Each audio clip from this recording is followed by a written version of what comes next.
네, 이어서 설명하도록 하겠습니다. 저희가 이제 방금 전까지는 어떤 법률이 탄생하기까지의 어떤 그 생애 주기를 살펴봤죠. 어떤 의안이 나와서, 법률안이 나와서 국회에서 어떤 논의 과정을 거친 다음에 통과가 되면, 의결을 통해서 통과가 되면 법률이 되고, 그 법률이 돼야지만 국민의 기본권을 제한할 수 있었다. 그리고 이제 지금은 이제 법치주의인데요. 법비 지배.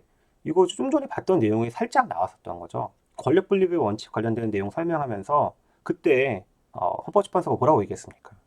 입법권 중요하기 때문에 행정이 뭐 그렇게 아무리 행정이 바쁘고 열심히 일하는 걸 알겠지만 어떤 국회 입법권 침해하면 안 된다. 이런 것들은 권력 분립의 원칙에 위배될 수도 있고 또 법치주의에도 위반될 수 있다라는 내용이 잠깐 나왔었잖아요. 그래서 약간 권력 분립 원칙과 함께 법치주의도 같이 나왔던 내용이었거든요. 특히 왜냐하면 국회에서의 입법권의 핵심은 그 법률을 제정하는 것이었기 때문에 법률을 제정하고 개정하는 역할이었기 때문에 그렇다고 하면 이 법치주의는 이제 또 어떤 의미인지 살펴보도록 하겠습니다. 이 법치주의, 뭐 법치국가의 원리, 법의 지배, 주로 이제 미국 영미에서는 이제 법의 지배라는 표현을 많이 쓰고 있는 것 같고요. 그런 독일식이나 대륙법, 우리나라에서는 주로 헌법 책에서는 법치국가의 원리로 많이 나와 있는 것 같습니다. 근데 헌법, 대한민국 헌법 조문을 아무리 살펴봐도 아마 이제 거기 컨트롤 F로 하셔서 뒤져봐도 법치주의나 법의 지배라는 표현이 나오진 않습니다. 헌법에. 그러면 생각이 들 수도. 법치주의, 법치국가 원래 법의 지배는 지금 너무나 당연한 통념이잖아요. 근데 헌법에 그 내용이 없다. 직접 그 명문의 규정이 없다. 그럼 없다고 할 겁니까? 아니죠. 이거는 어떻게 사물의 본성처럼 너무나 당연한 것이기 때문에 어떻게 당연한 것인지에 대해서 어떻게 풀어갈 수 있을 것인지. 어떻게 보면 법치주의에 대한 그 흔적들이 남아있는데 아까 대표적으로 봤던 흔적의 37조 2항도 법치국가의 원리 하나의 기본적인 그 관념이 남아있는 것으로도 볼 수 있거든요. 그러니까 곳곳에 헌법재판소가 말하는 거는 법치국가의 원리, 법비, 지배 이런 식으로 딱딱딱 끊어지는 그 표현은 없지만 우리나라 헌법을 보면 야, 다 법치주의, 법의 지배를 얘기하고 있다. 이걸 전제하고 만들어진 조문들이다라고 설명을 하고 있거든요. 내용을 좀 보시면 헌법은 법치주의를 그 기본 원리의 하나로 하고 있으며 법치주의는 행정작용에 국회가 제정한 형식적 법률의 근거가 요청되는 법률 유보를 그 핵심적 내용을 하고 있다. 이 법률 유보가 방금 봤던 헌법 제37조 2항에 어떤 적용되어 있던 법률의 근거에서만 제한할 수 있다. 그 내용에 있잖아요. 그런데 오늘날 법률 유보의 원칙은 단순히 어떠한 이 행정작용이 법률의 근거를 두기만 하면 되는 것이 아니라 국가 공동체와 그 구성원에게 기본적이고 또 중요한 의미를 갖는 영역, 특히 국민의 기본권 실현에 관련된 영역에 있어서는 행정에 맡길 것이 아니라 국민의 대표자인 입법자 스스로 그 본질적 사항에 대해서 결정하여야 한다. 이 요구까지 내포하는 것으로 이해해야 된다. 이게 뭐 이른바 의회 유보의 원칙. 그러니까 아까 봤던 국회에서 만들어진 법률 제정하는 과정을 보면 힘들게 만들었는데 그 법률에 장식적인 내용만 아니라 그 핵심적인 내용이 있어야 되는 거 아니냐 나아가는 것이죠. 다만 이제 입법자가 형식적 법률을 스스로 규율할 사용하는 것이 어떤 것인가는 일률적으로 확정할 수가 없다. 미리 알 수는 없죠. 그때그때 구체적인 사례에 따라서 관련된 이익 내지 가치의 중요성, 규제 내지 침해 정도와 방법 등을 고려하여 개별적으로 결정할 뿐이나 뭐 적어도 헌법상 보장된 국민의 자유나 권리를 제한할 때에는 그 제한의 본질적인 사안에 관한 한 입법자가 법률 스스로 규율하여야 한다라고 보는데 문제는 또 그 본질적인 사항이 뭐냐 알 수가 없죠. 네, 그래서 이제 이 헌법재판소도 나름의 물론 이제 헌법재판소가 뭐 사법작용은 아니고 또 제4의 국가작용이라고 보기도 하지만 기본적으로 헌법 재판이잖아 재판. 어떤 사건에 대해서 이런 그때의 어떤 사건성을 가지고 있을 때 다툴 수 있는 거죠. 정말 이 법에 그런 핵심적인 내용까지 들어가 있는지 아닌지에 대해서 또 우리가 밝혀놓는 과정을 통해서 발견할 수 있겠죠. 정말 이게 본질적인 사항을 규정하고 있는지 없는지 여부는 사실은 확인받기 전까지는 사실 알기가 쉽지 않은 측면이 있습니다. 또 중요한 여기 핵심적인 또 기본적인 내용은 그 법률이 핵심적인 내용까지도 규정하고 있어야 된다라는 거. 다른 판에 또 보시면 우리 헌법은 국가 권력의 남용으로부터 국민의 기본권을 보호하려는 법치국가의 실현을 기본 이념으로 하고 있고 그 법치국가의 개념에는 헌법이나 법률에 의해서 명시된 재헌법정주의와 소급표 금지, 유래하는 유추해석의 금지 원칙 등이 적용되는 일반적인 형식적 법치국가 이념뿐만 아니라 법정 형벌은 행위의 무거움과 행위자의 부책에 상응하는 정당한 비례성이 지켜져야 하며 적법조치를 무시한 가혹한 형벌을 배제해야 한다는 자의금지 및 과잉금지 원칙을 우치되는 실질적 법치국가의 실현이라는 이름도 포함되는 것이다. 이는 국회 제랑 내지 입법 정책적 고려에 있어서도 국민의 자유와 권리의 제한은 필요한 최소한에 그쳐야 하고 기본권의 본질적 내용을 침해하는 입법은 할 수 없는 것을 뜻한다. 뒤에 있는 내용들은 주로 형벌과 관련된 논의들이었기 때문에 앞에 나온 내용들 잠깐 다시 돌아가서 보시면 뭔가 기본권 보호를 위해서 법치국가 이념을 실현하려는 것을 하고 있고 법치국가라는 딱 그 표현은 없지만 여러 군데에서 우리가 찾을 수가 있다. 그리고 재헌법정주의, 소급표 금지, 유추해석. 소급표 금지는 헌법에 있는데 재헌법정주의라든지 유추해석에 대해서 그 내용을 포함하는 헌법도 주문들이 좀 있긴 있죠. 그런 내용들에 대해서 찾을 수가 있고 그리고 그 넘어서서 어떤 자의금지는 사실 평등권과 많이 관련되는 내용들인 것인데 자의금지, 과잉금지 원칙. 그래서 그 법이 어떤 그 법에 최소한 갖춰야 될 만한 내용들도 필요하긴 한데 그 법의 적용이나 이런 그 측면에 있어서도 충분히 이제 그 어떤 사물의 본성과 관련된 그러니까 단순히 어떤 형식적인 어떤 기계적인 조문, 법조문에 함몰될 것이 아니라 정말 이게 그 비례의 원칙이라든지 이런 원칙들이 지켜지고 있는지 따져봐야 된다는 것이죠. 그러니까 물론 그게 지켜지는 상황이 뭐냐라고 하면 지금 딱 설명하기 힘들지만 아무튼 우리가 이렇게 법이라고 해서 단순하게 믿고 그런가 보다 나라님이 만들었으니까 따라야 된다 이렇게 단순히 믿을 것이 아니라 정말 그 법이 정당한 법인지 뭔가 그 정말 실제 법치국가 실현에 도움이 되는 것이었는지도 평가할 수 있다는 것이죠. 그러니까 이거는 어떻게 보면 기본적으로 국가 권력의 침해가 행정권에 의해서 침해되는 것을 본질로 하고 있는 것인데 우리가 보통 생각하고 있는데 스스로 법률에 의해서도 그게 침해가 될 수도 있는 거 아닙니까? 입법, 행정, 사법이면 주로 우리가 행정권에 의한 침해를 생각하고 있었는데 법률 자체도 사실은 문제가 있을 수도 있잖아요. 그런 것들에 대한 거를 만약 그게 이제 그런 법치국가 이념에 맞지 않는다라고 하면 누가 과연 나와서 이 문제를 해결할 것이냐? 그러니까 어디죠? 삼각형. 행정권에 의해서 남용이 되는 거를 왼쪽에 있는 행정권에 대한 남용이 되는 걸 우리가 이제 관념을 생각하고 있었는데 법률에 있어서도 침해가 될 수 있는 거잖아요. 법률 스스로에 의해서도 이걸 어떻게 해결할 것이냐에 대해서 이 해결책을 제시한 게 바로 미국이거든요. 미국에서는 재판하면서 그러니까 미국에서 이런 논의를 가져온 거죠. 야, 우리가 추구하는 헌정 질서에 의해서 우리 재판하면서도 국회가 만든 법을 위헌 심사할 수 있다라고 하는 강력한 어떻게 보면 그 모티브를 가져왔습니다. 그 모티브를 마버리의 메디슨 사건에서 이제 가져오게 되면서 발견한 거죠. 적극적인 사법 적극주의 일환으로 이 사법부에서 연방 대법원이 그냥 법률을 날려버린 거죠. 그거에 자극받아서 이 재판을 할 것이냐 아니면 제4의 기관 우리나라처럼 헌법재판소 할 것이냐.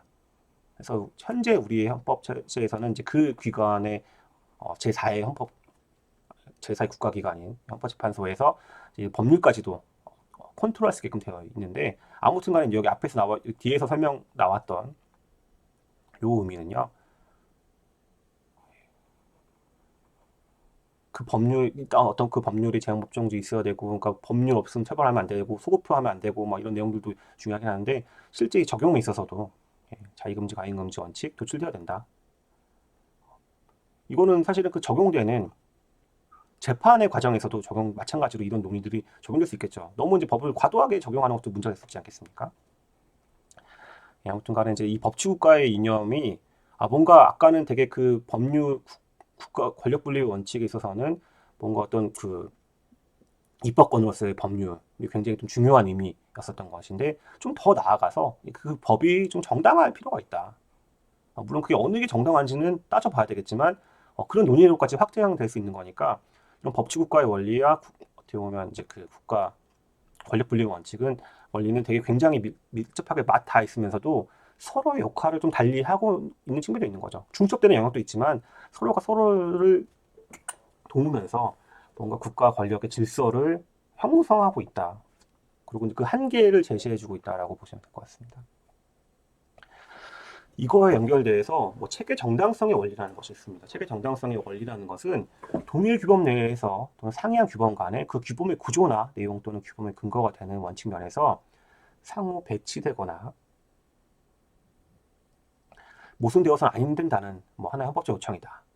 좀 약간 모순되면 안 된다. 근데 이런 거는 뭐 입법자를 기속한 헌법적 원리라고 볼 수 있는데 이처럼 규범 상호 간의 체계 정당성을 요구하는 이유가 입법자의 자의를 금지하고 자의는 이제 아까 자의금지 이런 식으로 하면 약간 표현이 어렵잖아요. 그러니까 마음대로 하는 것을 금지하고 규범의 명확성, 예측 가능성 및 규범에 대한 신뢰와 법적 안정성을 확보하기 위한 것이고 이는 국가 공권력에 대한 통제와 이를 통한 국민의 자유와 권리 보장을 이념으로 하는 법치주의 원리로부터 수출되는 것이라고 할 수 있다. 여기까지는 좋은데 그러나 일반적으로 일정한 공권력 작용이 체계 정당성이 위반된다고 해서 곧바로 위헌이 되는 것은 아니고 그것이 위헌이 되기 위해서는 결과적으로 비례의 원칙이나 평등의 원칙 등 일정한 헌법의 규정이나 원칙을 위반해야 된다.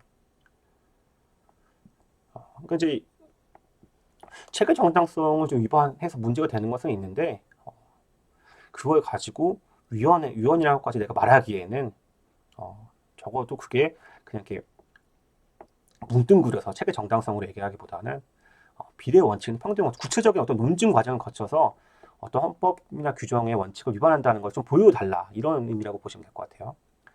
입법의 체계 정당성 위반과 관련해서 그런 위반을 허용할 공익적인 사유가 존재한다면 그 위반은 정당화될 수 있고 따라서 입법상의 자의금지 원칙을 위반한 것이라고 볼 수도 없다. 나아가 체계 정당성의 위반을 정당화할 합리적인 사유의 존재에 대해서 입법의 재량이 인정될 수도 있다. 다양한 입법의 수단 가운데서 어느 걸 선택하시는가 하는 것은 원래 입법의 재량에 속하기 때문이다. 그러므로 이러한 점에 관한 입법 재량이 현저한 한계를 유탄하는 것이 아닌 한 위헌의 문제는 생기지 않는다. 그러니까 이건 굉장히 헌법재판소가 약간 보수적인 입장에서 그것도 국회가 만든 입법인데 단순하게 체계 정당성 위반으로 해서 내가 기왕이면 좀 확실한 뭔가 한 방에 보낼 만한 그 논증을 해서 비례 원칙이나 평등 원칙 정말 그 어떤 절박한 상황들을 가져오면 위헌을 해서 내가 날려버릴 텐데 이게 뭐가 좀 약간 모순되고 요거 하는 내가 이렇게 할 수 있을까라고 하는 약간 자제하는 거죠. 사실은 만약에 진짜 사법 적극주의의 일환으로 진짜 문제가 있다고 하면 국회한테 야 법을 좀 똑바로 만들지 그랬냐라고 얘기할 수도 있을 텐데 우리나라 헌법재판소의 태도는 약간 이제 그 보수적이고 약간 조심성 있는 태도라고 보시면 될 것 같습니다. 예, 그 중에서도 저희가 이제 앞에 좀 잠깐 나왔던 것처럼 소구 입법 금지, 뭐 소구표 금지의 원칙 잠깐 나왔었잖아요. 이거는 다른 내용들 중에서도 사실 법률의 해석이나 아니면 법률의 적용에 있어서 굉장히 중요한 내용이기 때문에 따로 빼서 한번 볼 필요가 있고 그리고 마찬가지로 요 소구 입법 금지는 우리 헌법에 있습니다. 명문으로. 제 13조를 보시면 모든 국민은 행위 시에 법률에 의하여 범죄를 구성하지 아니하는 행위로 소치되지 아니하며 동일한 범죄에 대하여 거듭 처벌받지 아니한다. 후단은 이중처벌 금지 원칙인 것이고 앞에는 죄형 법정주의, 물론 행위시법주의라고 볼 수도 있겠지만 법률에 의해서 범죄를 구성하지 않으면 처벌받지 않는 거니까 죄형 법정주의 어떤 기본적인 모티브가 담겨져 있는 것이죠. 그리고 모든 국민은 소급 입법에 의해서 참정권이나 재산권을 박탈당하지 아니한다고 되어 있습니다. 그 소급 입법을 금지하고 있고 행위시법주의, 특히 이거는 형사 범죄와 관련된 내용, 형사법과 관련된 것이잖아요. 헌법 13조는 이 헌법 13조도 굉장히 중요한 조문이기 때문에 반드시 한번 지금 일시정지 버튼을 누르시더라도 한번 찾아가서 보셔야 됩니다. 실제 그 조문이 어떻게 생겼는지. 그러면 이제 좋은데 소급이란 표현 자체가 또 이게 법을 또 처음으로 공부하시는 분들은 어려울 수가 있습니다. 넓은 의미의 소급입법은 신법, 새로운 법이 이미 종료된 사실관계에 적용하는지 아니면 현재 진행 중인 사실관계에 적용하는지 이름 진정소급입법, 부진정소급입법으로 구분되고 전자는 헌법적으로 허용되지 않는 것이 원칙이며 그러니까 예외적으로 살릴 수 있지만 기본적으로 진정소급입법은 너무 심했다. 이미 끝난 사실관계에 대해서 적용한다. 그렇다고 하면 이제 물론 이 소급 입법과 이 행위시법주의는 사실 좀 이렇게 어떤 의미인지 살펴볼 필요가 있는데요. 근데 저희가 지금 동영상으로 하다 보니까 제가 설명하기가 이제 쉽지는 않은 측면이 있어서 이거는 지금 오프라인에서 제가 뵐 때 다시 한번 이렇게 그림으로 그려서 설명할 측면이 좀 있긴 있는데 기본적으로 어쨌든 여기서 오늘 이 강의를 통해서는 소급에 대해서는 뭔가 좀 어려운 건 맞습니다. 소급이라는 표현 자체가 굉장히 소급표, 뭐 소급 입법 이런 건 굉장히 어려운 건 맞는데 뭔가의 과거로 돌려가지고 미래의 어떤 거를 과거로 돌려서 단죄를 할 수 있는 것인지 이런 거랑 연결된다라고 좀 보시면 될 것 같아요. 과거로 되돌려서 그러니까 새로운 법이 과거로 되돌려서 이미 종료된 사실관계에 대해서 현재 진행 중이면 일단 과거서부터 시작됐다는 거잖아요. 과거로부터 현재까지 진행 중인 거니까. 그러니까 신법 기준이 신법이 현재 미래, 그러니까 신법이 현재 시점이라고 하면 과거에서부터 진행 중인 사실관계든지 아니면 이미 과거에 종료된 거니까 뭔가 과거로 되돌려서 뭔가를 하는 걸 우리가 수급이다라는 걸로 이제 일단은 받아들이시면 될 것 같아요. 그리고 이제 구체적인 소급표 금지라든지 소급 입법은 제가 이제 만나서 대면으로 설명을 해드려야 좀 더 정확할 것 같습니다. 아무튼 이제 지금 여기 오늘 입장에서는 뭔가 과거로 되돌린다 이런 것들을 좀 중요하게 관점을 보시면서 보시면 이게 진정 소급 입법과 부정 소급 입법이 되는데 진정 소급 입법은 좀 심한 거 아니냐 이미 종료된 것까지 들추냐 하지만 그 특별한 경우가 있으면 허용될 수 있게 하겠지만 좀 심했다. 반면 후자인 부진정 소급 입법 진행 중인 거는 뭐 아직 끝난 거 아니니까 허용되는데 소급표를 요구하는 공익상의 사유와 신뢰보호 요청 사이의 교란 과정에서 신뢰보호의 관점이 입법적 형성권을 제한하게 된다. 말은 어려운데요. 원칙으로 허용되는데, 그러니까 반대로 앞에 거는 원칙으로 허용되지 않는데 반대로 이제 예외적으로 허용되는 거면 후자는 아직 뭐 종료된 거 아니니까 허용은 되는데 반대로 그걸 좀 제한하겠다는 거죠. 신뢰보호 요청에 따라서 뭔가 신뢰보호 관점에서 어떤 국법 질서에 대한 신뢰가 있을 테니까 그거랑 신법으로 제정되어 있는 어떤 그 공익적 요청이 있을 거 아니에요. 그거를 약간 비교 형량해서 따져보겠다. 뭐 그런 정도 의미로 보시면 되고요. 일단 제가 여기 슬라이드를 넣은 이유는 소급이라는 표현에 대해서 우리가 한번 생각을 해보려고 슬라이드를 넣었습니다. 이거에 대해서 좀 보시면 결국 신법을 만들었던 어떤 의미가 있을 거 아니에요. 신법을 제정되면 신법이라는 의미 자체가 지금 국회를 통과한 거잖아요. 국회에서 어쨌든 안건을 올렸고 우리가 이제 방금 좀 전에 봤던 그 지난한 과정을 거쳐서 국회 의결을 통해서 통과된 거거든요. 그러면 뭔가 그 통과하게끔 하는 과정 중에서 논의됐던 내용들이 있을 거 아닙니까? 뭔가 현재 어떤 문제점을 교정하기 위해서 뭔가를 하기 위해서 공익적인 목적으로 분명히 그 법을 통과시켰단 말이에요. 근데 그 법이 현재 과거에 있는 내용을 만약 규율한다, 컨트롤할 수 있다라고 보면 어떻게 될 것인지 그 내용, 과거에 대한 국법 질서에 대한 신뢰와 신법 질서에 대한 뭐 어떤 공익적인 요청과의 어떤 조화가 중요할 텐데 헌법재판소는 그러니까 과거 진정 소급 입법, 부정 소급 입법 구분한 다음에 전자의 경우에는 입법권자 입법 형성권보다도 당사자가 국법 질서에 기대했던 신뢰보호 견지에서 아까는 원칙적으로 부정되는데 예외적 허용이 되어 있었잖아요. 그게 어쨌든 신뢰보호가 좀 더 요청이 된다는 것이고 후자는 당사자 신뢰보다는 신법 질서, 입법 형성권, 입법 형성권이라는 했지만 신법에 대한 어떤 공익적인 요청이 더 일단 존중될 필요가 있다. 근데 일도 양단으로 볼 수는 없는 것이고 그럼에도 불구하고 또 이제 이게 잘못됐다고 볼 수도 있는 거니까 일단 이렇게 약간 가이드라인을 정해놓되 구체적인 거 아쉬운 게 있으면 구체적인 사실관계 등을 들어서 주장하고 입증하라고 하는 거죠. 이렇게 던지겠죠. 일단은 지금 헌법재판소에서는 그 약간 가이드라인을 정해준 거라고 볼 수 있을 테니까요. 그래서 이런 입법 형성, 신법 질서에 대한 공익적 요청과 국법 질서에 대한 어떤 신뢰 보호와 간의 시속 게임이 있는데 진정소급입법에서는 좀 더 입법 형성권이 좀 더 존중되는 측면이 있고 부정소급입법에서는 아니죠. 거꾸로 얘기했네. 진정소급입법에서는 과거의 국법 질서에 대한 신뢰 보호가 좀 더 중요하게 그러니까 그 저울이 있고 그 저울에 올리는 게 뭐죠? 하여튼 뭐 돌 하나 더 올려놓았다고 보시면 되죠. 그 무게추에서 국법 질서에 대한 신뢰 보호가 좀 진정 소급법에서는 좀 더 요구되는 것이고, 반대로 부진정 소급 관련돼서는 어떤 새로운 법 질서 형성에 대한 어떤 그 공익적 요청에 대해서 무게추를 더 올려놓는 것이다. 하지만 또 그렇다고 해서 무조건 이게 뭐 게임이 끝난 건 아니기 때문에 그래도 이길 수 있으면 이길 수 있을 거 아니에요.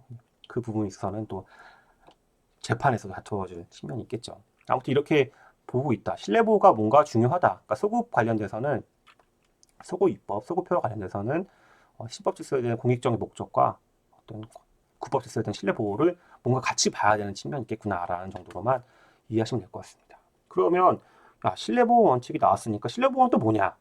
신뢰 보호의 원칙은 법치국가 원리에 근거로 두고 있는 헌법상의 원칙으로서 특정한 법률에 의하여 발생한 법률 관계는 그 법에 따라 파악되고 판단되어야 하며, 과거의 사실관계가 그 뒤에 생긴 새로운 법률의 기준에 따라 판단되지 않는다는 국민의 신뢰를 보호하기 위한 것이지만 사회환경이나 경제 여건의 변화에 따른 정책적인 필요에 의해서 이런 내용은 신식으로 바뀔 수밖에 없다. 새로운 법질서와 기존 법질서 사이에는 어느 정도 이해관 상충이 불가피하기 때문에 모든 기대나 신뢰를 절대적으로 보호되는 것은 아니라서 일단은 다퉈볼 측면이 있다는 거죠. 그리고 그게 특히 부진정 소급 입법인 경우에는, 아직 이제 진행 중인 경우에는, 과거로부터 시작됐지만 진행 중인 경우에는 좀 더 신법 질서에 대한 입법 형성권 또는 공익 목적에 의해서 그런 것들이 좀 더 무게추가 그쪽으로 쏠리는 측면이 있다. 국민이 어떤 법률이나 제도가 장래에도 그대로 존속될 것이라는 합리적인 신뢰를 바탕으로 하여 일정한 법적 지위를 형성한 경우, 국가는 그와 같은 법적 지위와 관련된 법규나 제도의 개폐에 있어서 법치국가의 원칙에 따라 국민의 신뢰를 최대한 보호해서 법적 안정성을 도모하여야 한다.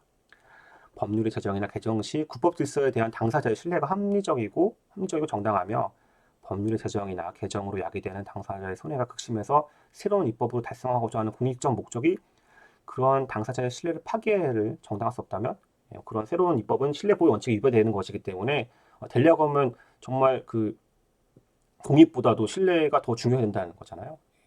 근데 그런 경우가 쉽게 만주하기는 쉽지가 않습니다. 왜냐? 저희가 앞에서 봤던 법률안 제정되는 경우를 봤잖아요. 제정 개정되는 경우가 그렇게 뭐 쉽게 어느 아침 하루아침에 이루어지는 것이라기보다는 그래도 국회에서 통과된, 국회의원 10명이 오고 정부가 와서 처음에 법을 제정한 것도 있겠지만 이미는 법에 대해서 뭐 어떤 법의 모순점을 개선하기 위해서 안건을 가져오고 소관 상임위 회부에서 심의와 토론을 거치고 그리고 의결해서 법제사법위원회에 책을 잡고 심사도 거친 다음에 본회의를 통과했는데, 그 본회의를 통과해서 어쨌든 대통령이 공포해서 지금 새로운 개정법의 어떤 법률 질서가, 신법 질서가 생기면서 그 목적이 공익적 목적 추구하는 것이 있었을 거 아니에요? 그거를 과연 쉽게 그 신법이 어떤 과거의 어떤 그 질서라든지 과거로부터 이어져 온 어떤 내용에 적용되기 위해 법과 연결됐을 때 쉽게 그 법을 소급 입법이라고 해서 뭐 안 된다, 신뢰 보호가 더 중요하다라고 하기가 쉽지 않다는 거죠. 더군다나 아까 봤던 우리 헌법재판소의 취지는 그래도 국회에서 어떤 입법 형성권이 있는데 체계 정당성 원리 뭐 이런 것만 가지고 좀 부족한 거 아니냐라는 입장이었던 거잖아요. 약간 유보적인 어떤 보수적인 입장이었는데 더군다나 이런 측면에서는 더더욱 보수적이지 않겠습니까? 그렇기 때문에 실제에서는 이런 원리는 되게 중요하긴 한데 헌법 재판의 결과로서 신뢰보호 원칙이 확인돼서 그 법률이 위헌이 되기까지는 굉장히 쉽지가 않겠죠. 아무튼 이제 뭐 그 전 단계로서 저희는 이제 일단 이런 원칙들을 배우는 거니까. 근데 지금 한 가지 이제 이런 뭐 다른 얘기긴 한데요. 맨 위에 보시면 신뢰보호의 원칙이 있고 법치국가 원리가 있잖아요. 그래서 이제 원칙이 원리로부터 나오는 거니까 또 어떤 교수님들은 원리가 좀 더 약간 더 중요한 거다. 그러니까 원리 안에 개별 원칙들이 좀 되어 있는 것이다라고 해서 원리와 원칙을 어떤 용어적인 표현으로 좀 구별하시는 분들도 있긴 있습니다. 그래서 이제 뭐 헌법 교과서 같은 책들을 보면 주로 앞에 헌법 총론 파트에는 법치국가의 원리라는, 아니 민주주의의 원리, 이런 민주주의 원리라든지 이런 좀 더 큰 포괄적인 개념을 설정해 놓으시고 그 안에 세부적인 원칙들로 뭐 이런 신뢰보호의 원칙, 어떤 원칙들을 설명하시는 분들이 대부분이죠. 근데 실제 이런 헌법재판소 판례나 보더라도 원치나 원리를 뭐 그렇게 크게 구별하고 있는 것 같지는 않습니다. 그러니까 저도 원리, 그러니까 이게 저희가 이제 헌법 이 내용 방금 내가 말씀드렸으니까 알고 있는 거지만 그냥 이거 없이 제가 이런 배경 설명 없이 원칙과 원리를 구별할 수 있냐? 국어사전상으로 쉽지 않을 거거든요. 그래서 근데 일단 그렇게 뭐 구분하시는 분도 있다. 뭐 중요한 건 아니고요. 그러니까 법치국가 원리 내에 신뢰보호 원칙, 뭐 소고 입법 금지, 아까 제헌법준지 원칙, 그 원칙들이 다 들어있다고 좀 보는 거죠. 근데 법치국가 원칙이라고 해도 뭐 틀렸다고 할 것이냐? 뭐 그건 아닌 것 같아요. 어쨌든 중요한 거는 그 막 말장난이 아니라 이 여기서 추구한 어떤 법 질서들이 있을 거잖아요. 지금 보면 신뢰보호 원칙이라든지 소고 입법은 특히 법이 개정되는 상황들에 대해서 주목하고 있는, 그리고 법이 개정되려고 하면 앞에 설명드렸던 그런 과정을 거치기 때문에 그런 과정에서 사후적으로 이렇게 그 법을 날리는 것보다는 사실 그 법을 만드는 단계에서 국회에서 사관 상임위를 거치면서 법제사법위원회를 거치면서 사실 거기서 많이 걸러졌어야 되는 거죠. 거기서 아니 이 법이 그대로 이 개정안이 통과가 되면 너무 그 신뢰가 파괴되는데 이 최대한 이거를 좀 어떻게 달리 해보자, 다른 방법이 없을까라고 해서 사실은 그 전 단계에서 이렇게 재판이 와서 헌법재판소 와가지고 위원으로 확인되고 하기보다는 사실은 국회에서 이걸 막았어야 되는 측면도 있는 거죠. 그래서 이런 신뢰보호 원칙이 실제 헌법재판소에서 확인되는 경우가 극히 적다고 하더라도 의미가 없는 건 아니죠. 왜냐면 우리가 재판 규범으로서도 중요하지만 의사결정 규범, 행동 규범으로서도 중요한 거잖아요. 신뢰보호 원칙이 그런 의미가 있다라는 말씀을 드리면서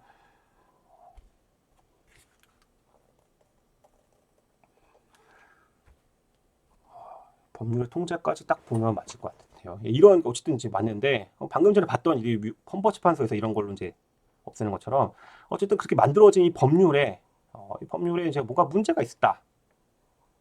그러니까 국회를 통과하고 뭐 해서 했는데 아까 지금 법치국가의 원리까지 오니까 법의 집에 그 국회가 만든 법률이라도 이게 문제가 있으면 이게 좀 다르게 이제 이걸 리폼해야 되는 거 아니냐라는 생각이 들 거 아닙니까? 그런 경우의 수가 여러 가지 있을 수 있는데 어떻게 국회가 제정한 법률을 어떻게 통제할 수 있겠습니까? 국회 스스로 입장에서라고 하면 새로운 법률을 제정하든지 아니면 그 문제되는 그 법률을 개정하든지 그 문제되는 부분 모든 부분이 문제되지 않을 거 아니에요. 완전 처음 1조부터 한 10조, 뭐 100조까지 있는 모든 조문이 다 진짜 뭐 이상할 수도 있지만 보통은 그렇진 않잖아요. 그중에서 몇 개 어떤 조문, 어떤 요건이 문제가 되는 거이지 않겠습니까? 그 해당되는 부분들을 개정의 방법으로는 추가, 뭐 변경, 삭제 있겠죠. 아니면 그 법률 자체가 시대적인 흐름을 다했다 해서 폐지할 수도 있겠죠. 이제 요 1번 국회에서 하는 이 방법에 어쨌든 국회가 스스로 결자 해지 마음으로 하는 거니까 좋긴 좋은데 이게 이제 국회에서 이제 정치적인 어떤 그런 정당 간의 알력다툼이 있고 국회의 어떤 국회의원의 역량이 좀 그에 미치지 못하고 그러니까 왜냐면 미치지 못한다기보다 관심이 없으면 개정 안 하지 않겠습니까? 국회의원들이 이제 어떻게 보면 그 설득을 해야 되고 어떤 의결까지 가는 과정에서도 오래 걸릴 수 있잖아요. 그러니까 이거를 물론 스스로 결자해주면 좋긴 좋은데 과연 그게 가능할지에 대한 문제도 있습니다. 그럼 정부는 어떻게 해결할 수 있냐면 정부는 사실은 아까 이제 살짝 건너뛰었던 건데요. 53조에 보시면 꼭 이제 대통령의 제2요구권이 있죠. 법률안에 이의가 있다. 그러니까 법률안이 통과가 돼서 이제 정부로 보내잖아요. 뭐 정부가 그거를 이제 정부에 와서 대통령이 공포하면 법률이 되는 건데 대통령이 마음에 안 든다. 이의가 있을 때는 다시 환불을 시켜서 제2 요구를 할 수 있는 거죠. 다시 한번 해주세요. 했을 때 국회는 정족수가 늘어납니다. 애초에 그때 저희가 법률을 통과할 때 정족수는 제적위원 과반수 출석과 출석위원 과반수였거든요. 이제 출석위원 3분의 2의 찬성으로 정과 같은 의결을 하면 된다. 그러니까 이게 이제 정부에서 이제 대통령이 책임지고 다시 한번 판단해 주세요라고 이제 보낼 수 있는 나름의 이제 그런 통제할 수 있는 방법이 있죠.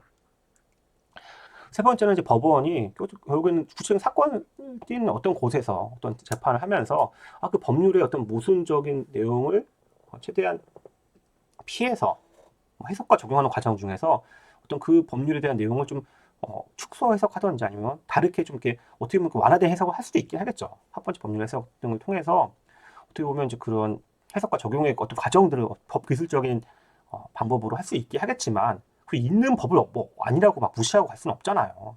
예, 그런 측면이 분명히 어디 없지 않아 있기 때문에 법원에서도 이렇게 법률 해석 적용만으로 해결하기에는 쉽지 않은 한계가 분명히 존재합니다. 국민 입장에서는 뭐 저항권 행사는 뭐 그냥 내가 안 따르겠다, 준법 투정하겠다, 준법이 아니죠. 예, 그 법을 따르지 않겠다라고 하는 저항권 행사할 수 있을 텐데 다 한계가 있지 않겠습니까? 그렇기 때문에 이제 미국에서 이 법원에 연방 대법원에서 이 이렇게 법률 해석 적용하는 걸 플러스해서 아예 위헌 법률을 심사할 수 있다라는 위헌 법률 심사의 개념까지 플러스 알파까지 만들어낸 거죠. 미국에서는. 그리고 이제 그거를 어, 우리나라에서는 현재 헌법 체계 내에서는 따로 똑 떼어내서 헌법재판소에 그 기능을 부여하게 되었습니다.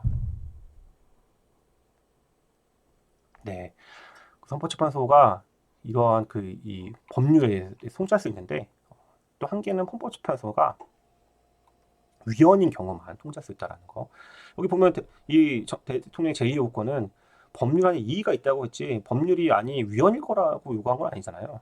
그러니까 내가 마음에 안 드는 경우인 거지 반드시 위헌인 건 아닌데 이 헌법재판소는 그 법률이 위헌인 경우가 되는 거니까 헌법에 위반되는 경우를 논증하기 위해서 여러 가지 이제 나름의 재판 과 같은 절차를 거치면서 그거를 논증하게 되는 과정을 거치게 되겠습니다.